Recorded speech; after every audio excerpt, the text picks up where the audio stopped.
Hello, students. Welcome to Geography 101, or rather 001.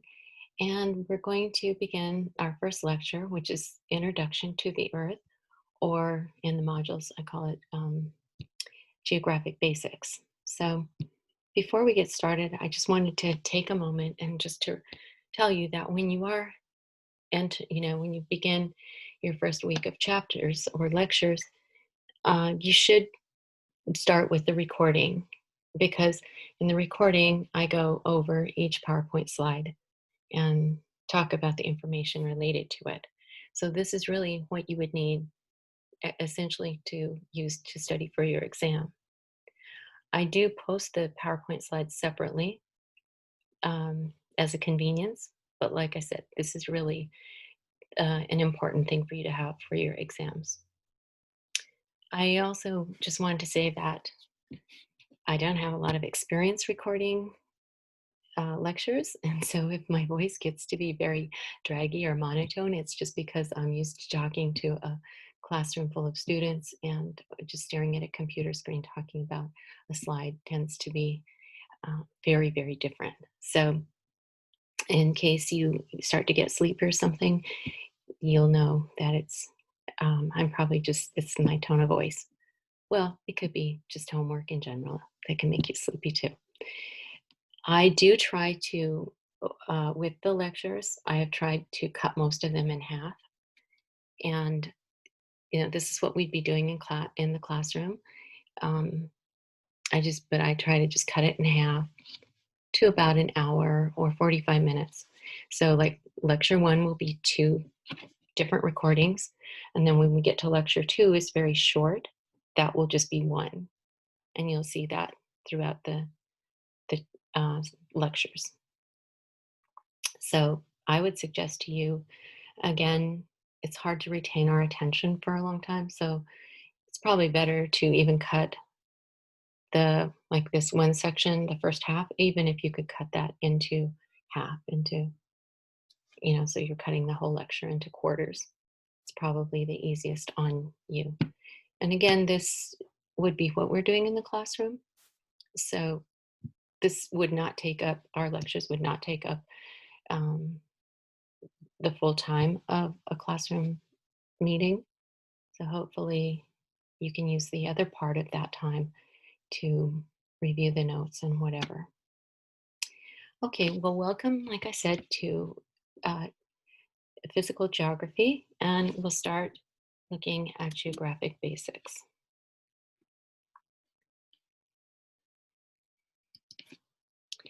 So our topics will be rules of the universe, some system study, just a brief look at the solar system, and then basically the highlight of the lecture will be the focus is Earth-Sun relations, and just a brief glimpse at like the universal time system.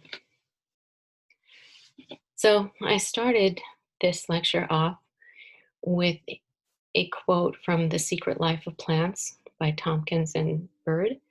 I believe this book was written in the 90s. It's an excellent book, and it's basically a literature review of all the research, or most of the research for the past centuries that's been done on, what plants are, how they live, how they feel. It's just a fascinating book. So out of this, I found this quote that our society has completely forgotten. We've forgotten what gives us life, and we've forgotten what's really valuable on Earth. So we are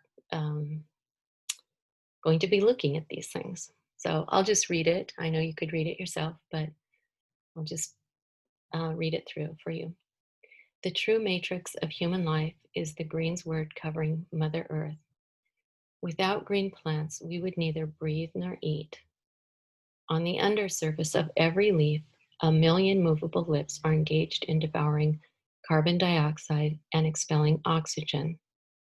Altogether, 25 million square miles of leaf surface are daily engaged in this miracle of photosynthesis, producing oxygen and food for man and animal. All flesh is grass. Grasses are the greatest single source of wealth on earth. And I really love this quote because it's like, what would we have if we did not have photosynthesis and our plants? We would not exist. All the material wealth and money in the world is not going to give us that. So, in this class, I'm hoping to bring you back to this bonding with our earth, which as a society we've definitely lost. And I feel like I'm a pretty good person to facilitate that, having grown up in nature's bounty up in the Rocky Mountains and the valleys of Montana.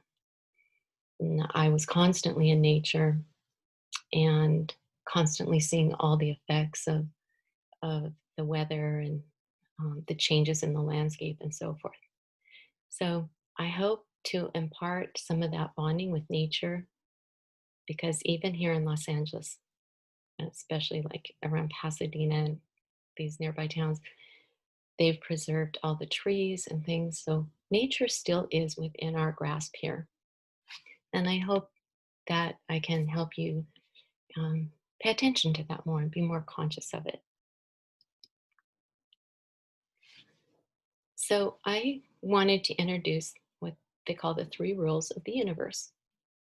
We don't see this in textbooks a lot, and we don't see it in geography textbooks, but this is really the driving rule of science. So science says everything is in constant change. Nothing is stagnant. As we go through our day, the temperatures are changing outside. The morning is cold and the day warms up. Nothing is stagnant there. It's changing. Your hair is growing as you sit and listen to this recording. Your food is digesting. The San Andreas Fault is pressing and possibly shifting or will. So everything is in constant change. Whether we humans can perceive it or not, this is a fact. And every single thing in the universe is interconnected. Everything has like a domino effect. Again, some things we can connect very well.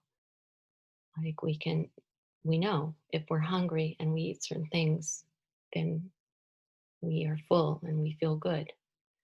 Or even emotional things. We know that when we have a break with a loved one, or we lose a loved one or something, essentially, we go into deep pain, and essentially psychologists say we do suffer from a broken heart.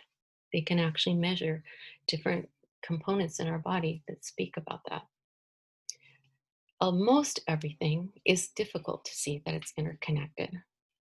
So it's hard to know that something you're doing today, the things you're eating, are having a huge effect on climate change. We will be looking at that. And of course, that's coming out more and more in the media. But that's exactly what science tries to do. It tries to unravel all the connections. And it takes off little bite sized pieces to try to do that. So every single thing in the world is interconnected, nothing stands alone. And all of that together gives us the universal whole. It creates the universe. I took another quote from A New Earth by Eckhart Tolle. And Eckhart Tolle, if you don't know who he is some people say he is the leading spiritual um, guru in America today. So he wrote the book, The Power of Now, saying that humans do not exist in any moment but now. The past is gone, and we're just thinking of the past in the now. The future is not arriving, and when it arrives, it will be in the now. So anything that we think of for the future is just thought. It's not anything about reality until we get to the now of the future. So Eckhart Tolle said, but there are no random events, nor are there events that exist by and for themselves in isolation. So, again, um, referring back to the interconnectedness. Just because we can't see how something is connected, something doesn't mean it's not connected. Okay, so given that we now know everything is interconnected, we're going to keep that in our present, in the forefront of our thoughts. Still, science, in order to advance itself, because the universe and our earth is so complex, we have to just take little bite-sized pieces and try to unravel all the connections. So, for instance, in geography textbooks, we always, so for physical geography, they always divide the chapters, or not the chapters, but they divide the segments of the book into four segments, which I've listed on another slide.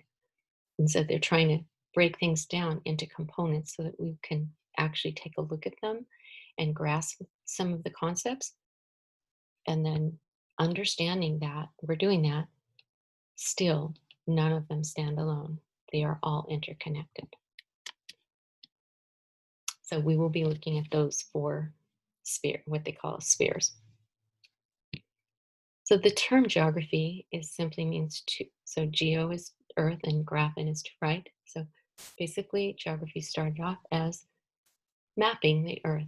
So to write the earth. So mapping was the first order of business historically. And of course, we can't function at all without maps. Maps are found on caves and very rudimentary ancient maps. Humans were making them. And we still make our maps even on napkins where we're trying to find like some kind of little back alleyway to someone's house to park or something. So we use our maps on our phones every single day. Mapping is vital. Geography is not just mapping, though. It is also what is called a spatial science. So everything is about where something's located, or where, for instance, what our days are made up of when we wake up is nothing but movement. Like we're just moving from our bed to the kitchen to make coffee, or to go buy coffee, or to go to school, or whatever, to work. And then all day long, we're just moving about. So geography is like that. It can be the study of anything humans do or anything that happens on the earth. So we have the camp then of these two fields of geography: the cultural geography camp, and this is very humanities related. So very different class. It's looking at the world population, the different languages people speak, the food, the religious systems, all of this, and looking at how it displays itself up on the earth. That is one side of geography.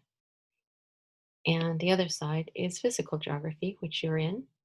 And then we're looking at the actual earth itself and the systems on the earth, the weather and the biosphere, the animals and plants, the earth we actually stand upon. So we are in this class, we are in this side. And then if you guys are interested, I actually teach a cultural class in the fall here at, here, um,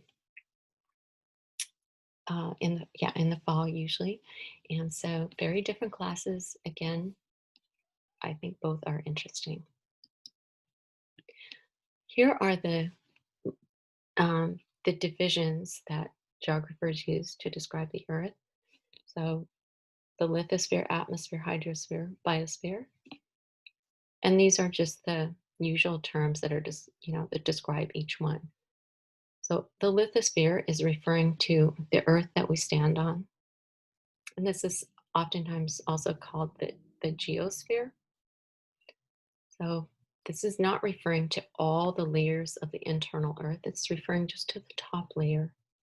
that provides all the life, the plants and animals, with the needed components like the minerals, all of that, that supports life. So just the upper layers of earth's the earth itself.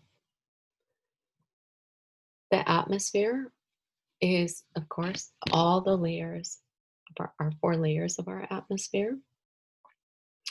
And it's going to also include our ionosphere and our ozonosphere, 2 protective layers that also are embedded in the atmosphere.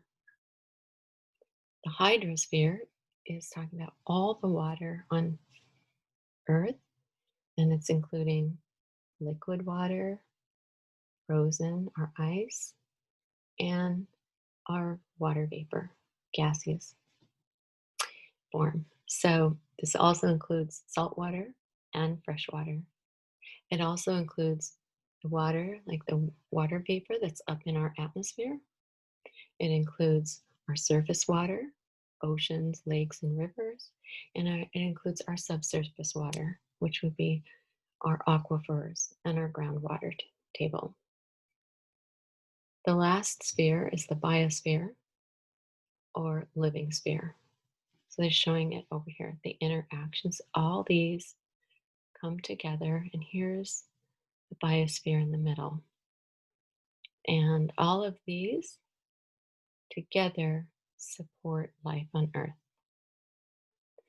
In this image, I took this is from Glacier National Park. Glacier National Park, as I said in my introduction, was my backyard. It was in my backyard, basically. And I was up there every summer. And this is on a hike at the summit, going back to Hidden Lake. Here's Hidden Lake. And believe it or not, mountain goats do jump down on the trail. So the very last hike I was on up there, going back to Hidden Lake, a mother mountain goat jumped onto the trail in front of my children and I with her twin babies. And they were just sparkling white. And it was shocking to see them because we're hiking along a mountainside like this. So you would think you would see them right there because there's not, you're kind of above the tree line and so forth. But I don't know how, but we didn't see them, and they just leaped onto the trail in front of us, just like 10 or 11 feet in front of us. So I do hope you guys can go up into the park. At any rate, when we look at the biosphere, we see the animals, the trees, the grasses, all that. And of course, there's all the myriad of other life, the insects and all the other animals, the grizzly bears, etc., the humans that go up there to hike and visit. And the hydrosphere, you see the snow, the ice crystals, the liquid water, and then up here you see the clouds. Of course, those are water droplets or ice crystals, but it represents the fact that there is a water vapor up in here because water vapor has made the phase change to water droplets to create the clouds. So the 3 representations of water.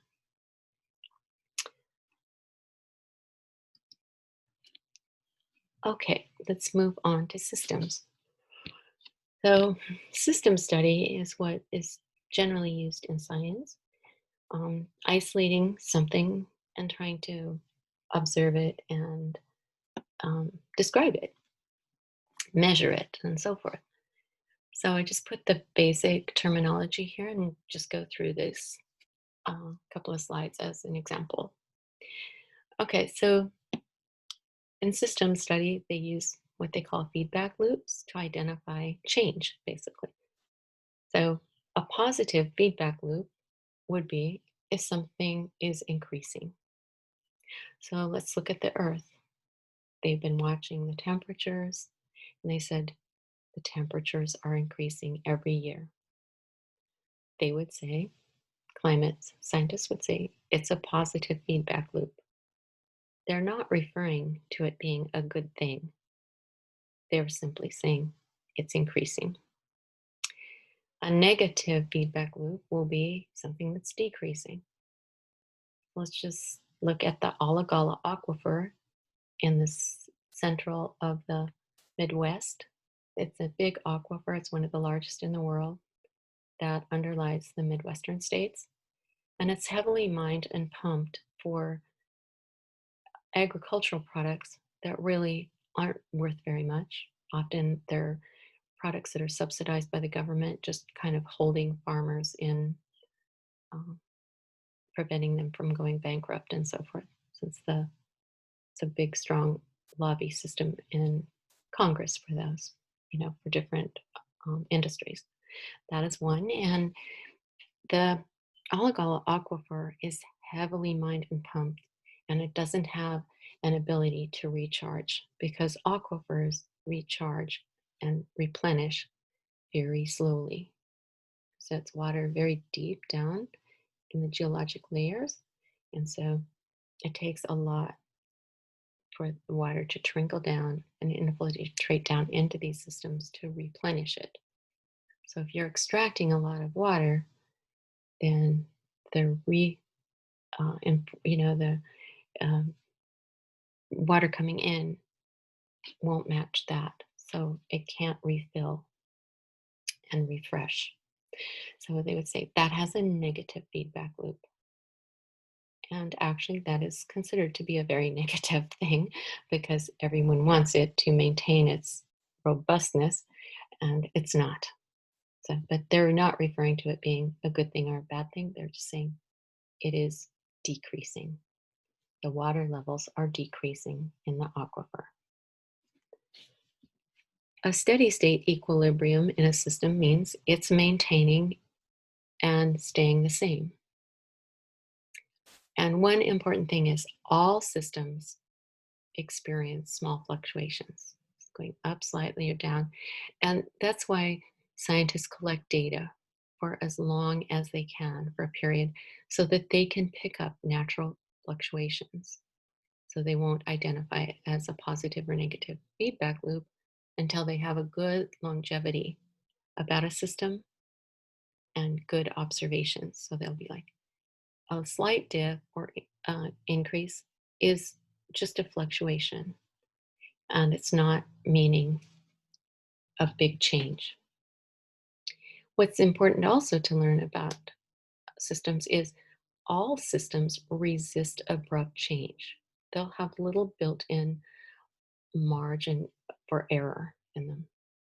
So when we were going through our drought here in California, there's soil moisture. So when we didn't have enough rain during the winter to bring up the groundwater and refresh everything and the soil and all, the soil was still holding some moisture. And so the trees and plants would tap into that. Of course, as we went through enough years of the drought, pretty soon that reserve was gone. But all systems have things built in to resist a fluctuation. Just to think about this in personal terms, it's easy to see. So if you reflected on yourself and how you got to school, you would probably think back to all the decisions that you had to make to decide you were going to go to school. For some people, it probably took a lot more than for others, but just the same, you went through a process. Then once you decided, you had to think like, how am I going to get to school? How am I going to pay for it? How will I have time? Will my job allow it? Do I have to work? Who will watch my children? And you have all of these considerations. So then you work through them and then you enroll. Once you're enrolled, now you have to decide what classes you're taking. And once you decide, then you have to find space in them and get enrolled. So today you're in this class and you've gone through all those steps and now you're enrolled. Okay, so say you missed an exam. So you're like, oh no, I didn't remember it, or I couldn't do it. Maybe something happened to you. Would that mean that you would just throw in the towel and say, I didn't do the first exam. I might as well quit. Being an instructor, I can guarantee you that students don't do that.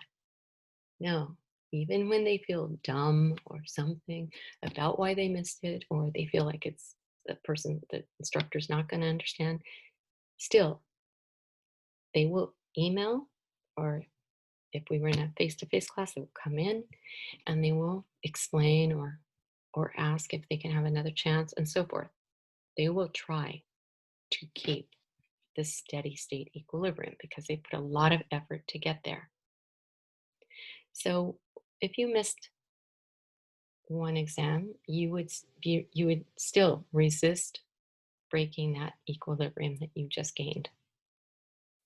And we do this all the time. Let's just say that you were sick when you missed exam one. And then you just couldn't get over that illness. It just it ended up being like a pneumonia or something. And then exam two came. And by that time, then maybe you couldn't make up the work. That would cause you to fall into this, a threshold or tipping point.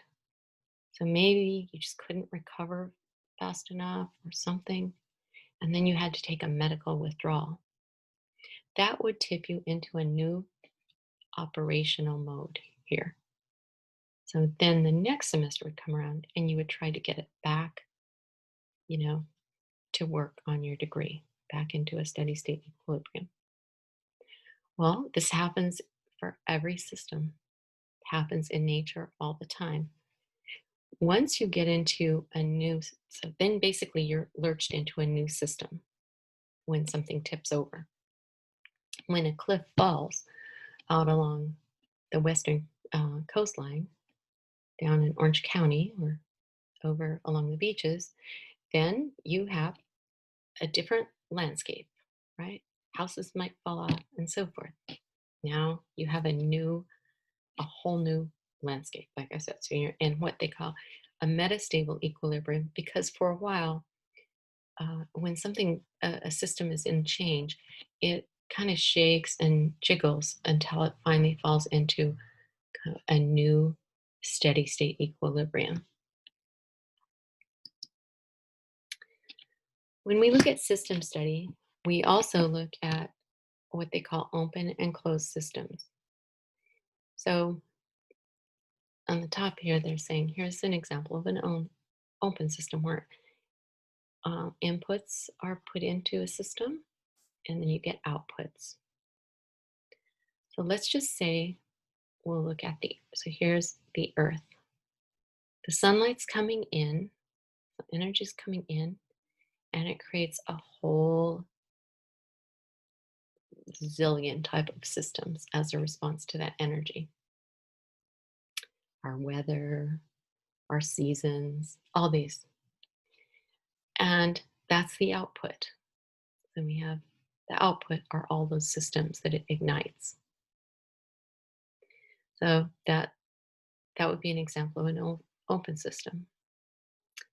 If we looked at the Earth as a closed system, we would simply look at the Earth itself and we would say, the Earth has an atmosphere. Does the Earth share an atmosphere with Venus? No, it has its own atmosphere. So then we'd just be looking at the Earth itself. That would be a closed system. So I'm mentioning this so you can see that it's just different perspectives that you can have, even of the same thing, but identifying different factors that you're looking at. So down here, I really like their example of a car. And they said, here's some of the inputs: fuel, oxygen, water, tires, and then even cultural inputs, resources, payments. We live in LA. We know how vital cars are. We are part of this. We know these are big topics. So some physical factors, cultural factors, you can put anything you want in your study. And then they said, here's the outputs of it. Pollution, hey, mechanical motion. Nice to have mechanical motion in LA, moving around. And then cultural problems, debt, We also know about that. So you can put in your study, there's just showing you can have, any kind of observations. You're just trying to do an analysis. So you're the person writing the study. This is what they would call an open system: inputs, outputs.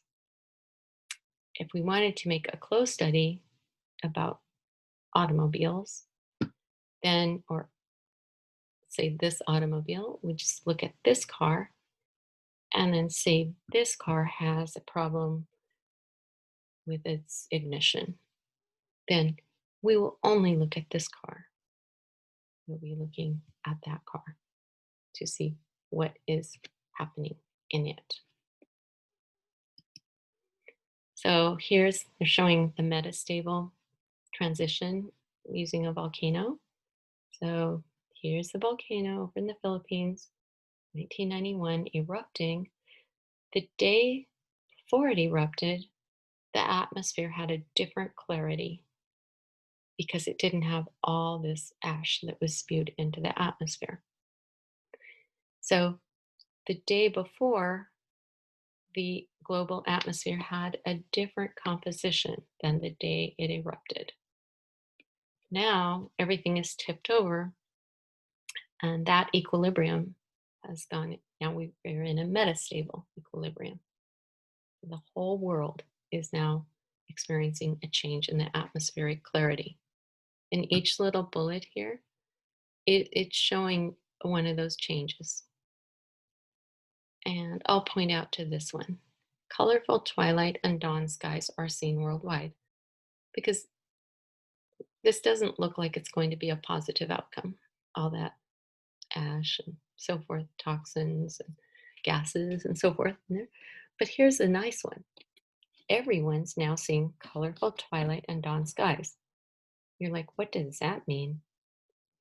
Basically, it means the whole world is now seeing, after this eruption, the pretty sunset or sunrise that Los Angelinos see every day. Well, in Los Angeles, we have very, very dirty air, and all that particulate matter that's suspended in our atmosphere, it deflects and reflects the light as the sun is shining through the atmosphere. And at the dawn and at the sunset, the sun is low, so the light is filtering through all the atmosphere, and it's scattering that light around. So light's bouncing, and then if it's got a lot of particulate matter, we humans with our vision see certain colors. And then with less particulate matter bouncing around, we'll see different colors. So here in Los Angeles, every night we see like the pink purple colors. But parts of the world don't see that because they have cleaner, more clarity in their atmosphere. So they see more of the orange colors, for like the yellow orange for sunsets, sunrises. After the Mount Pinatubo eruption, the whole world was seeing what Los Angelinos see every day. So that's why they put the little notation here. The whole world was looking at the sunlight through a very dirty atmosphere. Okay, let's move on to a brief look at our solar system. I did put a video link, just a little YouTube clip. You guys can just watch it. It's just very brief. So I'm not going to go through the Big Bang Theory. And if you are interested, you can, I'm not going to ask you guys questions on that, but if you are interested in reading it, you can look that part up in the online textbook. It's toward the front, at the front of the book where the introductory part. So the Earth is about 4.6 billion years old, and we share our solar system with 8 planets.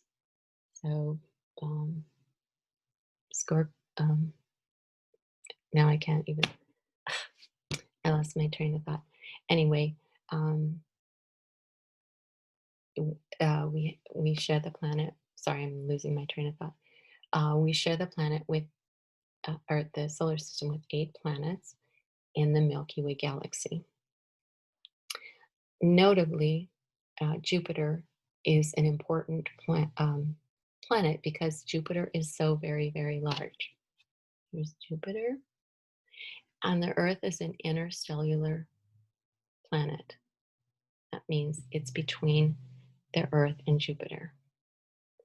And this is you could call it like a safe haven. They say the Earth is in what they call the Goldilocks position because we're between the Sun and Jupiter. So we're protected from some of the most devastating asteroids. And also, Jupiter cleans up a lot of the space debris just because it's so large. It pulls a lot of that into itself and it disintegrates. So, although we have the asteroid belt here, much of the space debris is kind of cleared up by Jupiter's revolution around the sun. So it says we are in a Goldilocks position because we are between Jupiter and the sun. And we're not so close to the sun that absolutely all our water would vaporize. And we're not so far from the sun that all our water would freeze. So we're in this unique position. They use criteria like this when they're looking for potential life in space. So they use all the characteristics that gave Earth its advantages, and they try to look for replications of that as like a little clue to get a potential tip on where to look. The elliptical is the path that the Earth makes circling the sun. It's called the plane of the ecliptic. All the planets are on the plane of the ecliptic, orbiting, making a rotation around the sun. So there's the Earth going around the sun and its rotation on the plane of the ecliptic. So the elliptical is the sun's gravitational field that's holding the planets to it. As the sun's emanating its energy out, the average time for that energy to interface with our atmosphere is 8 minutes and 20 seconds. We are around 93 million miles from the sun. We don't, however, have an even path around the sun. It's not just like a circle here. It is kind of like an oval or an egg shape. And each of the planets, they have their own pathway. They all have a unique revolution around the sun. Two important terms that you should remember are the perihelion. It's when the Earth kind of swings in closest to the sun. And then the aphelion, when it kind of swings out in the summer months. Aphelion and perihelion. And there are influences. I mean, science doesn't have all of this unraveled, the influence of us being slightly closer or slightly farther. But keep in mind that when we swing out 94.5 million miles versus 91.5 million, these distances are huge to us humans, but in terms of space, these are not huge differences. Again, though, science is researching and looking into all the potential influences, even however small they may be, or whatever. But we can't think like, oh, in the winter, in the northern hemisphere, we're closest, but that's our winter. And then in the summer, we're farthest. We should be colder, but it's our summer. And they always say, but 94.5 million miles versus 91.5 million miles is not as big a distance as we humans would imagine it to be. So do remember those two terms. And I always try to repeat myself in lectures and try to repeat things just because it's hard to remember all these when you're first introduced to them. And then, of course, we are creatures that need to be reminded. So I just try to do it for you guys, not to bore you or not to act like you wouldn't know, but just to try to help you. I put in a couple of slides just showing the orientation of the Earth. So here's the Milky Way galaxy, and we are in the remote Orion arm. That's our location, the side view. And of course, you guys can go onto the NASA website and see the true images, actual images from space. Here's one such image. We are in these remote arm. We're somewhere out there. And again, we're in the stellar space, and this is the outer. And what I was going to say before was they took Pluto out of a planet designation. So Pluto used to be way out here. Pluto would be drawn in with its revolution around the sun. And in 2006, they demoted Pluto and they said it's too much ice. It's not a true planet. But again, today, occasionally when I read something about astronomy, then I read that they are considering putting it back in as a planet. So who knows? Okay, let's look at solar energy. So the sun is emitting constant energy, and we call this the electromagnetic spectrum. It's emitting all kinds of different wavelengths. And you can see here, these are flares that are given off from the sun. Here's the sun storms. These are solar storms, and they're emitting these solar flares. And that, as it flows through the universe, and if that remarkably interfaces with our atmosphere, then we have what they call solar wind. And that's what causes the aurora borealis, it's the northern lights that we see. It's this energy that's interacting with our atmosphere, the outer layers, our thermosphere. These are the sunspots. These are basically these. And they have been observing these sunspots since the 1600s, just using very rudimentary little boxes with pinholes in them, like often elementary school teachers do with their students on an eclipse day or something, just using these. So they do have a lot of data about these, and they said solar storms have an average lifespan of 11 years, and it dies down and new flares erupt. So we think of the sun as if it's in a very steady state equilibrium, unchanging, but the sun is not. It is very active. And from about 2013 to I think it was 2018 or so, we went through an active phase, or the sun went through an active phase. And we here on Earth, or we could say the scientists here on Earth, were praying that we didn't have because it was emitting so much strong energy, and they were hoping and praying that some of the solar flares and things that were coming off the sun during that time would not interface with our outer layers of our atmosphere, because before, like back in the 1800s, we experienced that, and it knocked out all the only electronics that were going then were telegraphs, and it knocked them all out. And it did many weird things. So they were very worried that if such an occurrence happened now, we would be, our society would be flattened. Like all our technology would be gone, and many of our systems, our grid, all of that would be gone. It'd be hard to guess how that could possibly be rebuilt and so forth. I'm sure we humans would do it, but at any rate, it didn't happen. But the sun is not stagnant. It goes through fluctuations. I put up the picture here of the northern lights, or the aurora borealis, over Alaska or Iceland, all the northern places. And it's the interface of the a solar wind that's coming down from the solar flares and interfacing with our atmospheric molecules.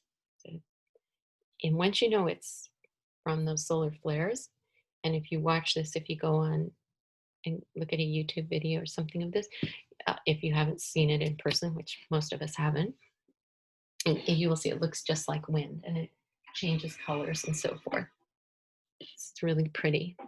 And then there's the aurora australis, which is in the southern hemisphere because we have the two polar areas that interface with this. So let's look at the electromagnetic spectrum. So they measure the energy coming in wavelengths. So they're just going to measure from crest to crest of the wavelength. And the important thing for this class is we want to remember that the sun is radiating shortwave energy and the earth is re-radiating longwave energy. So the shorter the wavelengths, the higher the energy. And we know this empirically. We've sat in the sun, we've gotten sunburned, and we know how it would be to sit in the shade. Very, very different. So remember, and we'll be going back to this concept. The sun is radiating shortwave. The earth is basically re-radiating longwave energy because the earth is being heated up from the sun. So it's like a second step. So they're showing how they measure wavelengths. So here's the incoming waves, short waves, just hitting quickly. So waves, so the crest to crest measured on wavelength. And then here's the radio waves, long waves, crest to crest. They measure ocean waves the same way. And each ocean has a different kind of a wavelength pattern. I put up these two charts, and I'm not expecting you to remember any of these wattages and so forth. I just wanted you to have the visual image of here's the sun's energy. I said it's very strong. It's in shortwave energy primarily. And here's the Earth's energy that it's emitting. So the greatest amount of the sun's energy comes in what they call the visible spectrum. So over here, it's giving you the wattage or the intensity of the rays. Okay, so here's the sun's rays, gamma rays, X-rays, ultraviolet. About 8% of the sun's rays come in that spectrum. Most of the sun's rays, the biggest volume, about 47%. So you should remember these percentages. You don't have to remember the wattages. Most of the sun's rays, not quite half, comes in the visible spectrum. And then 45% comes in these higher infrared. So just this group, not down here. Yeah. And this is, so humans are the ones that are studying this and writing up all the papers on the electromagnetic spectrum. And so they're calling it the visible spectrum. Well, humans are what we call a daylight animal. We basically, if we were living out in the savannah or out in nature, we would be waking up as the sun is rising. We would be waking up before that sun actually rose above the horizon. We'd be waking up as it was growing light. And that's because of the way our evolution has happened, our physiology. So our eyes pick up the light. So we're like waking up with the birds if we were out in nature. And we've evolved to see this biggest spectrum of the sun's rays. Keep in mind that animals see different portions of these rays. Like snakes, they see down here. They see heat. So that's how they catch their prey at night. If they're seeking something warm, that's how they find the sleeping bag to crawl into bed with, a camper, and so forth. So animals see different things. And we see light. Like, we are well adapted for this. When we go to the grocery store, we want the brightest red strawberries, right? We and all of this goes to how we've evolved and survived um, in our world, and then how also the plants reacted to and evolved, because everything's give and take. So we are very visual. We are looking for color all the time. That's what catches our eye. We don't look for movement like a cat or a carnivore. If you guys go online and you watch grizzly bears, because grizzly bears are the top of the carnivore field, or wolves, any of those, and or the big cats, they are all, their vision is all oriented toward movement. So if you guys went online and you looked up a video of grizzlies hunting in the rivers up in Alaska, they stand in the rivers and they grab the salmon as they're coming up to spawn, and they just stand in the river calmly, and then they just suddenly, grab in the water and come out with a big salmon. They're looking for movement.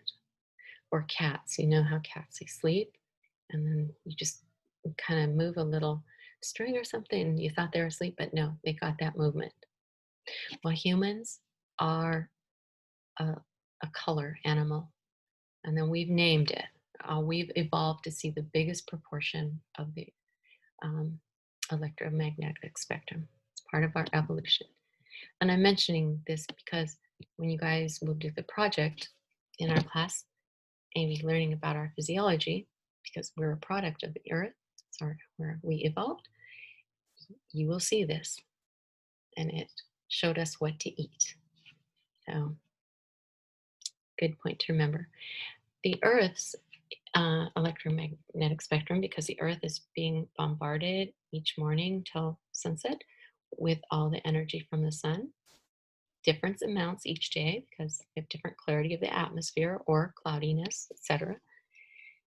But we are absorbing some of that heat, and then everything is heating up. And then as our Earth starts to cool down in the afternoon, evening, we are releasing that heat.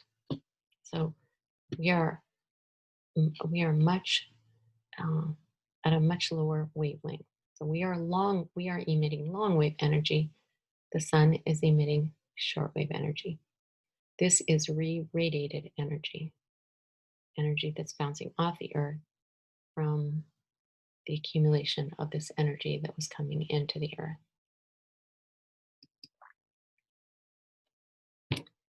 Let's look at some terms for this energy. First, the term insolation. So that's referring to the solar radiation or the sunlight that's arriving at the Earth's atmosphere and surface. Insolation is a term that's referring to just the Earth's receipt of the sun's energy or sunlight. If you are looking out in space, the sunlight from the sun is just going in it's omnidirectional. It's going every direction out into space. And the Earth is just one tiny little thing out in space, and it's just receiving a little minuscule part of sunlight that's actually hitting the Earth's uh, thermosphere, the outer layer of our atmosphere. So that is what this is referring to. Basically, our Earth's sunlight is coming in and interfacing with our atmosphere and ultimately with us down here on Earth. The solar constant is scientists' measurement of this incoming sunlight. So they measure it at 300 miles altitude, or 300 miles above the surface of the Earth, and they measure the incoming sunlight. Or this, they measure the incoming insolation.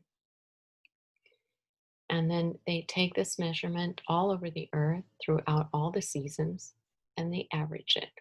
So it's very data driven, it's constant measurements. And much, of course, of science is just collecting data. It's very tedious. If you guys go on for your masters and your PhDs, you'll realize like once you start a project, a lot of it is just very tedious repetition.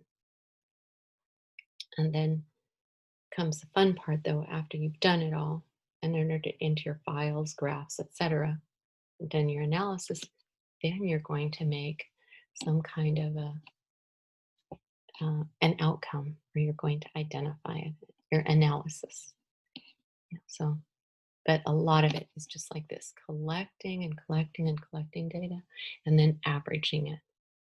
So this is the insulation that's arriving at the top of the atmosphere. So the thermosphere is our outermost layer, and then thermopause means that transition into outer space. So it's just the thermopause is considered the top of our atmosphere.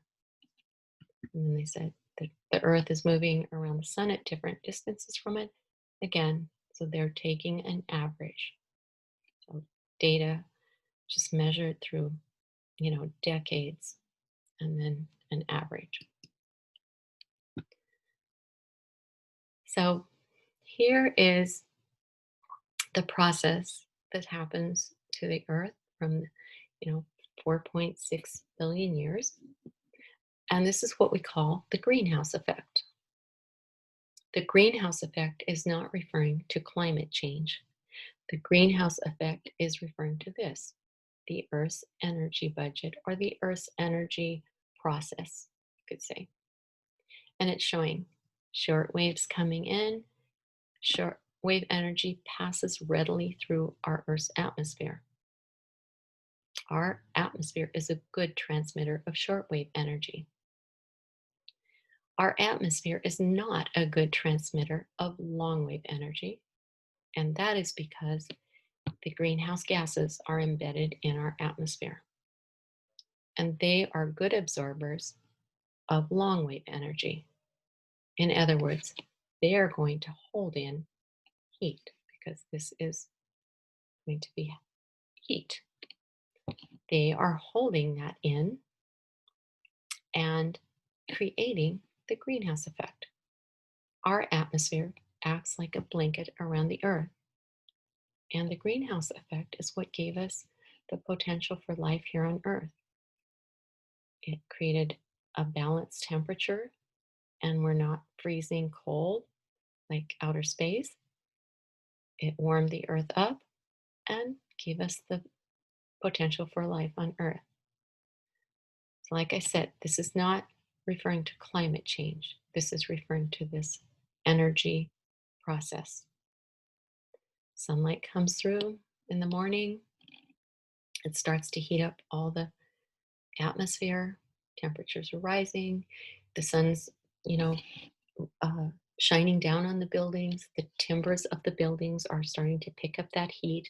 So the buildings themselves are picking up energy. We are when we walk out into the sun. Everything's picking up energy, and everything in the universe gives off energy. And so then we start to give off some of that heat. The oceans picked up that heat and they start to release it.